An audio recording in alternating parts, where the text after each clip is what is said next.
Are you a business owner or entrepreneur who's had great success in the business world, and now you want to launch a speaking career to share your message with the world?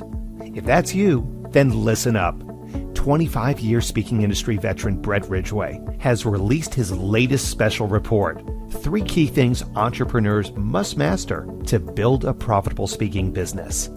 To pick up your copy, go to brettridgway.com/freebie. Welcome to the Spotlight on Speaking show with Brett Ridgway, where you'll learn the keys to building a profitable speaking business from speaking industry pros. Each week, we interview a great guest who will share his or her speaking journey, identify what their keys to success have been, and highlight some critical mistakes they've made along the way that you'll want to avoid. Be sure to visit our website at spotlightonspeaking.com. And while you're there, subscribe to us via your favorite network. Now, sit back, tune in, and get ready to meet this week's guest. Hello again, everyone. This is Brett Ridgway, and welcome to another edition of the Spotlight on Speaking show, where each week I will be talking with a person who either considers himself a professional speaker or they've used speaking as a way of building their primary business. And I'll ask that person, as always, to kind of share their speaking journey, share some keys to their success as a speaker, as well as ask them to bare their soul a little bit and share some of the mistakes that they made along the way. But I'm really excited to reconnect with today's guest because Jeff Walker and I go back, 15 to 20 years or more. But we haven't chatted in a while. But Jeff is the author of the #1 New York Times bestseller, Launch. He teaches people how to launch online courses, products, services, and brands online. Jeff started his first online business in 1996. I beat you by a year, Jeff. I started in 1995, man. And he pioneered the very idea of the online launch. His product launch formula transformed the online marketing world from the day it was released in 2005. And Jeff and POF have never slowed down. Now, all these years later, the product launch formula brand is indeed the gold standard in the online entrepreneurial training market. Jeff's students and clients have done over $1 billion, yes, that's with a B, $1 billion in launches in hundreds of niches and markets and dozens of countries around the world. Jeff lives in Durango, Colorado because he can live anywhere he wants, and he loves to get outside for all kinds of adventures. He's been married to his wife, Mary, for decades. All right, I want a specific number, Jeff. How many years? Oh, now you're getting me. So let's see, 1980, 34. 34. I got you beat on that one. I'm 38, man, so... Anyway, he's been married to his wife for 34 years. He's no longer quite as fast as his kids on skis or mountain bikes, but they still let him come along for the ride. So, Jeff, welcome to the Spotlight on Speaking podcast, man. Thank you, Brett. It's great to reconnect. I bet you it's been 19 years if I had to put my... Gosh, I was trying to think about when the last time we crossed paths, and it may have been at Frank Kern's event down in San Diego, but I don't remember exactly what year that was, honestly. So all those events blend together after a while, man. Yeah, they do. They do. So anyway, so let's launch right into it, Jeff. So, I mean, you created a massive brand that's well known around the world. Thousands and thousands of people have utilized your trainings and your formulas for launching a product or a service. So I know that you use speaking as one of the primary ways to get the word out about that particular brand or whatever. But tell me a little bit more about your speaking journey, how you got it into the first place, and has it always been just as a brand awareness thing, or have you been a keynoter or a platform seller, or how do you consider yourself a speaker? Yeah, I think originally it was to build awareness, and then I've never been paid for a keynote. I've never done the get X number of dollars to show up. I've either shown up for brand awareness, to build positioning, to build connections, to do a favor for someone who is having an event, and I want to build my relationship with that event producer, and maybe then they could become a joint venture partner or come and speak at my event or something like that. And I've also sold from a platform. I don't consider it to be like a specialty of mine, but I've done millions of dollars in sales. So, not too shabby, man. Not too shabby. So, no. So, when you were launching the POF brand, what was your primary tool for getting on stages so that you could spread that message about what you had developed? Yeah, it's interesting. I think the first marketing event I ever went to, so I was I was online, had an online business, and I was teaching about the stock market. That was the first niche I ever had. And I did that for about 8 years. And I got pretty good at marketing. Started in 1996, and you had to figure it all out. And the world was smaller then, it was simpler then. But I figured it out, and I developed this process to launch. And then eventually that business went away, and I wanted to move into teaching marketing because I found that's where my heart really was. So I'd spoken a few times in that investing niche, but it really wasn't a big part of what I was doing. But I remember the first marketing event I went to or it might have been the second one, but it was in 2003. I was by Armin Morin, who I think you know very, very well. Sure. And when I was at that event, I just in connecting with a few people, I shared some of the things that I was doing. And one of those, a lot of people's ears perked up because I was doing launches back then. And the launches was doing was like $106,000 and $110,000 in a week. And nowadays that's a fairly modest launch, but back then it was mind blowing. I didn't know it at the time, but when I shared that story with a few people, they found it pretty amazing. And one of those people asked me, was an event producer, so he asked me to come to his event and speak. And I did that, and all of a sudden I found my name started. I was building positioning. That idea of people looked at me as an expert, as an authority, and from there I was asked to speak by Yannick Silver, who's now a dear friend of mine. He was putting on one of the premier events. And initially, I was just going to go and speak about another one, I guess, brand awareness, build my positioning, build connections, make friends. Being on stage and having that spotlight on you just gives you incredible authority. Sure. And all of a sudden, you're the person people are seeking out to come talk to. And so much of business is about connections and networking. And I mean, if you even look at this, I'm a pretty hard person to get a hold of, and I don't come on a lot of podcasts. But Brett, you and our connection goes back, I think, around 20 years now. Yep. And so, you messaged me. I think you texted me. A text that you had my number from a decade ago, and I'm like, "Will you come on?" I'm like, "Sure, I know, Brett. We've known each other forever. Be happy to reconnect." And that's the power of having a relationship. And so being on stage is great for building that kind of relationship, that kind of rapport, building your list. But a funny thing happened between the time Yannick asked me to come and speak at his event, and again, it was like one of the absolute premier marketing events back in the day. And I think that was 2003, 2004, it might have been 2005, somewhere in there.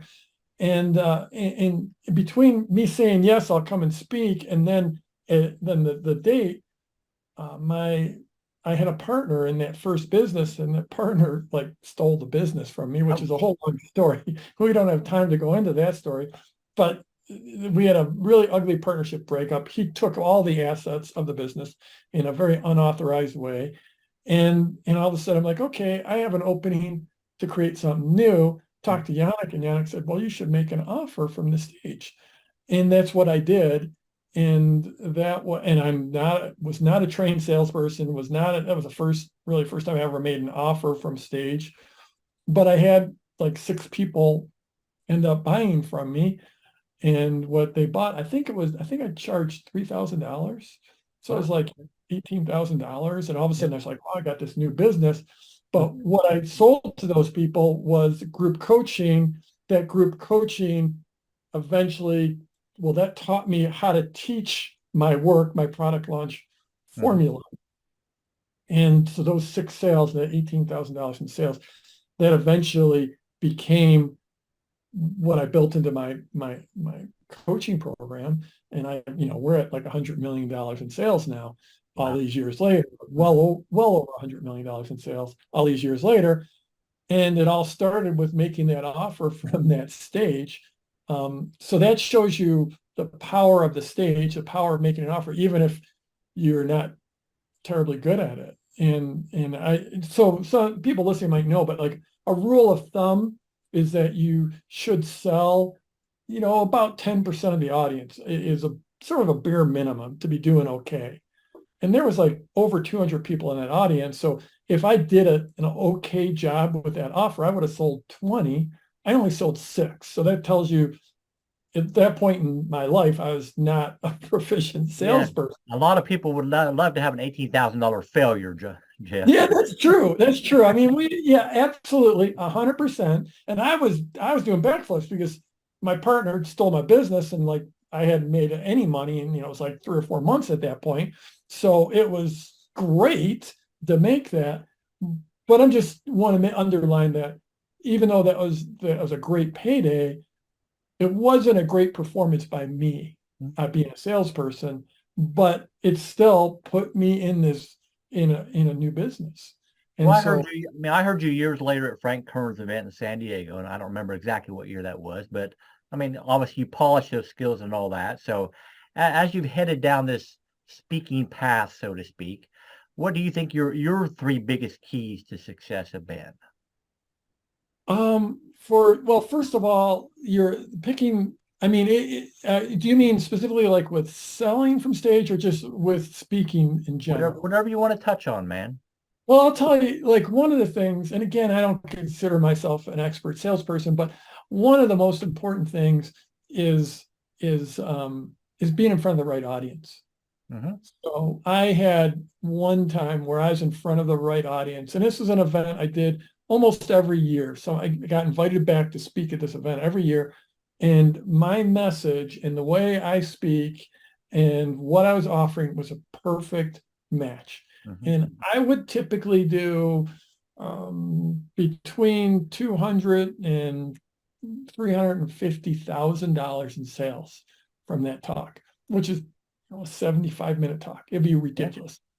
It was a perfect match. So one time I went and that, crazily enough, I didn't speak that much, just that I do that event once or twice a year.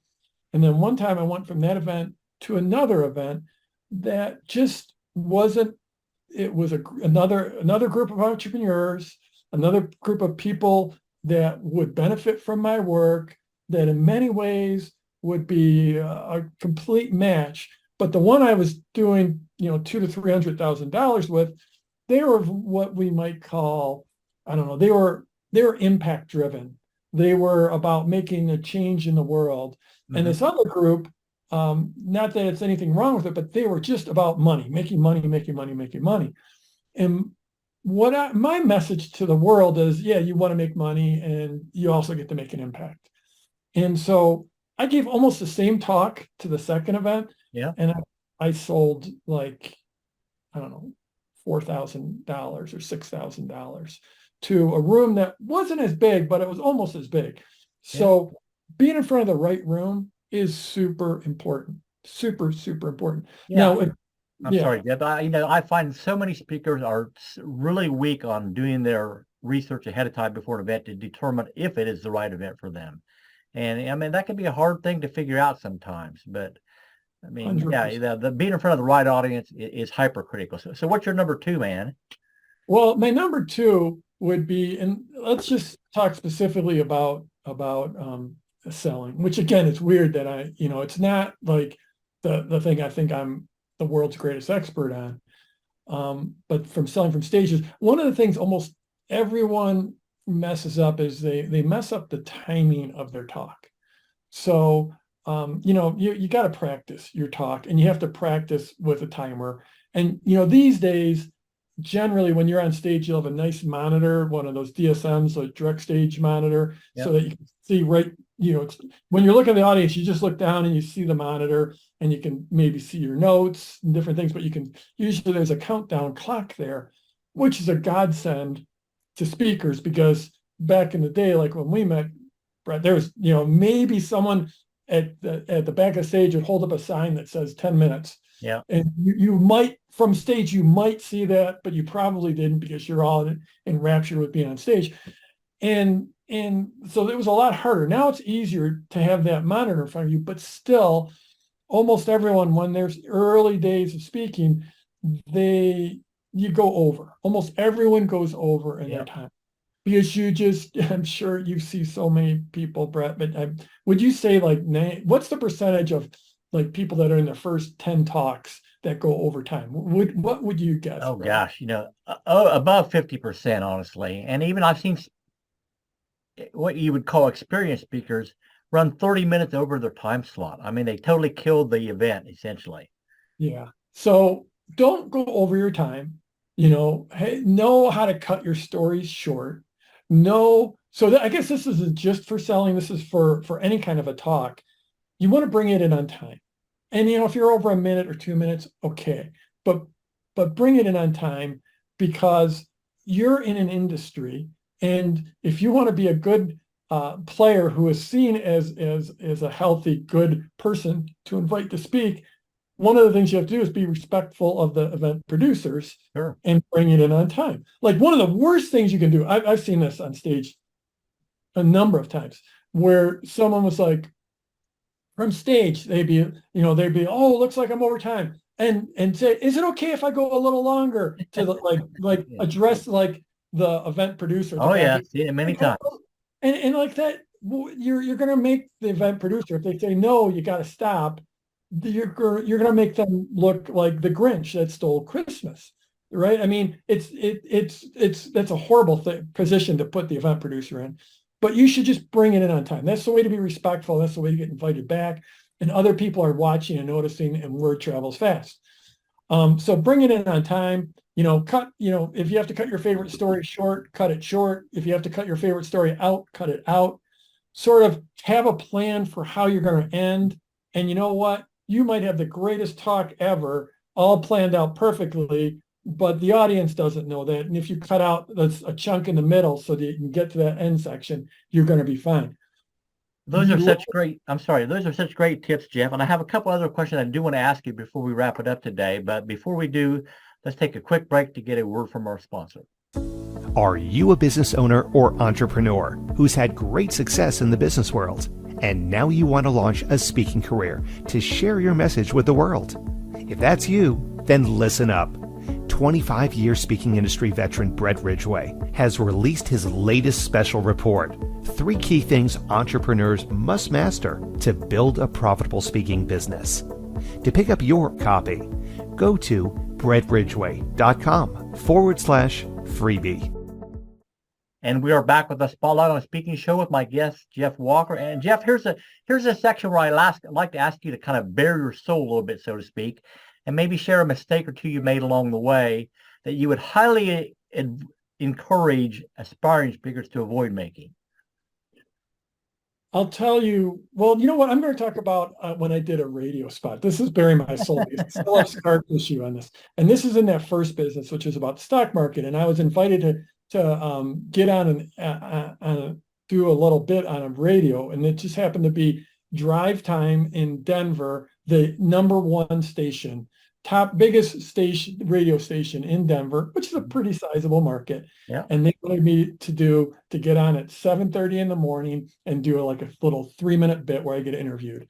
And they asked me to prepare a bunch of questions, and I did. And I actually I got up in the morning, early in the morning, drove down to the studio so I could do it in studio.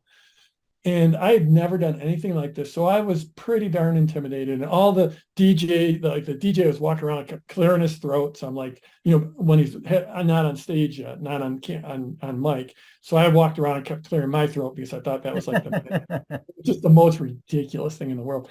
And so in any case, I get on there, and he's going to interview me. He looks at this list of questions I prepared for him. He looks at that, and he just takes it and he throws it away. And he asks me a question that is completely off script and is a leading question. And it was actually a leading question that led in the exact opposite direction of what I believed.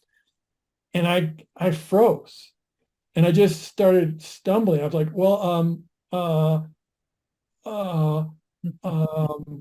and I'm talking like 15, 20 seconds of dead air. And, on a major radio station like that, dead air is just like it's just like the worst thing ever. And eventually I recovered my voice, but I never, 3 minutes went by. I thought it was the worst performance in the world. So there's a couple lessons there. One lesson is practice on your B clients instead of your A clients. So in other words, this is an amazing opportunity, but it probably wasn't a good first opportunity for me. Find a way to practice in front of on a smaller stage first before you get on the really big stage. And if you're booked for a really big stage, before you go on there, find a couple small stages to get on, even if it's a podcast or something like that. So that's one. But the other thing is I did have serious scar tissue. I'm like, I didn't do another interview for probably 5 years after that because it just destroyed me. And so this is the thing is no matter what you do, I mean, I've never fallen off stage, but I've almost fallen off stage. I've tripped and fallen going on stage. No matter what goes wrong, it just doesn't matter. Your life isn't over. Just get up and do it again. And don't let everyone has their first time on stage or the second time or third time. And after a while, you realize that just the more open and authentic you are with the crowd, if something goes wrong, you play into whatever goes wrong. I mean, I spoke at an event that was 1,000-person event, but it was probably only about 30 people wide. So it went back forever. This super deep room. And my whole presentation, I had no PowerPoint slides. It was all going to be on a big flip chart. And I was going to draw on a flip chart and they're going to project that on the screen so the people 40 or 50 rows back could see it. Yeah. Well, I walk up to that flip chart to start my diagrams, and the flip chart literally fell apart. It first, one leg fell off, then the other leg fell off, then the whole thing collapsed onto the ground, and I didn't have any way to present. And of course, everyone in the audience wanted to watch the people trying to fix the flip chart. That was more interesting than watching the speaker. But you just have to deal with stuff happens and just lean into it. Lean into whatever happens, and people will love you that much more.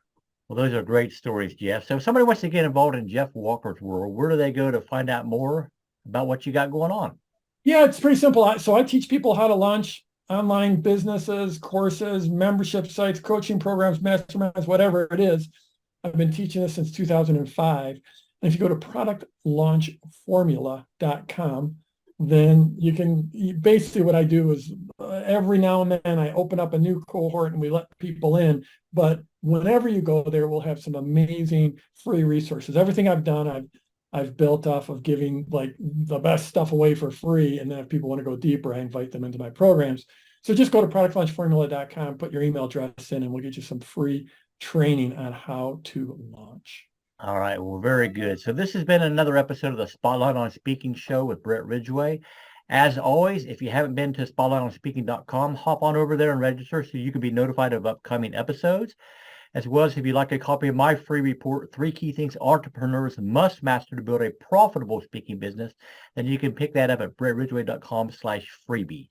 But again, I thank Jeff Walker so much for joining me this afternoon. And as always, I wish all of you the greatest of success in all that you do as you look to build your own profitable speaking business. Take care. This has been the Spotlight on Speaking show with Brett Ridgway. Be sure to join us every week as we interview speaking industry pros and have them share their best tips for building a profitable speaking business. Until next week, thank you for tuning in, and remember to visit our website at spotlightonspeaking.com so you can enjoy even more great episodes like this one.